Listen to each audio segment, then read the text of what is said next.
दहशतवादी हल्ल्याला चोख उत्तर देण्यासाठी मोदींना शक्ती द्यावी, जे.पी. नड्डा यांची गणरायाच्या चरणी प्रार्थना. पहलगाममध्ये दहशतवाद्यांनी पर्यटकांवर भ्याड हल्ला केला असून दहशतवाद्यांकडून झालेल्या गोळीबारात 26 जणांचा मृत्यू झालेला आहे. यामध्ये महाराष्ट्रातील 5 पर्यटकांचा समावेश आहे. यातील 2 पर्यटक हे पुण्याचे असून कौस्तुभ गणबोटे आणि संतोष जगदाळे यांचा यात मृत्यू झालेला आहे. या घटनेबाबत देशभरातून रोष व्यक्त होत आहे आणि असं असताना याबाबत केंद्रीय मंत्री आणि भाजपाचे राष्ट्रीय अध्यक्ष जे.पी. नड्डा यांनी आपली प्रतिक्रिया व्यक्त केली आहे आणि ते म्हणाले की ज्या पद्धतीनं दहशतवाद्यांनी पहलगाममध्ये कृत्य केले त्यामुळे देश दुःखात आहे. पंतप्रधान नरेंद्र मोदी यांच्याकडून याचं उत्तर देण्याची आशा व्यक्त केली आहे. तसेच देश या संकटातून मजबूतीने पुढे जायला हवा आणि जे दोषी आहेत त्यांना जशासं उत्तर देण्यात यावं, यासाठी बाप्पाचा आशीर्वाद मिळावा. तसेच बाप्पाच्या आशीर्वादाने देश या संकटातून बाहेर यावा. पंतप्रधान नरेंद्र मोदी यांच्या नेतृत्वात याचं उत्तर देण्यात येईल आणि त्यासाठी पंतप्रधान नरेंद्र मोदींना शक्ती देण्यात यावी ही प्रार्थना दगडूशेठ बाप्पा चरणी करण्यात आल्याचं यावेळी जे.पी. नड्डा यांनी म्हटलं आहे.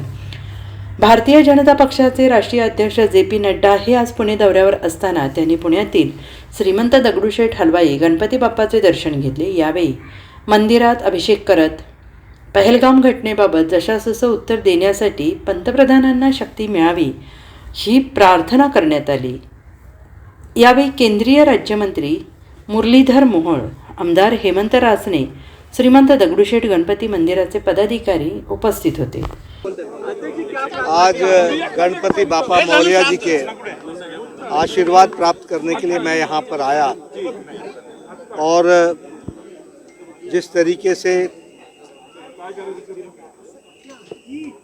आतंकवादियों ने जो पहलगाम में घटना की है जिससे देश उद्वेलित है और प्रधानमंत्री मोदी जी से आशा के साथ इसका भरपूर जवाब देने की आशा रखी है।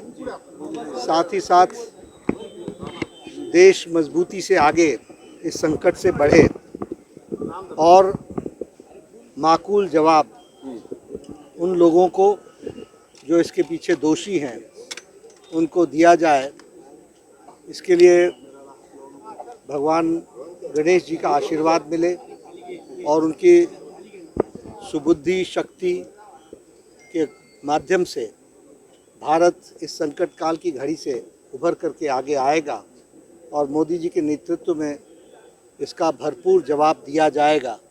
इसके लिए प्रधानमंत्री मोदी जी को शक्ति प्रदान हो, यह हमने प्रार्थना की है। Bureau report SBN Marathi, Pune.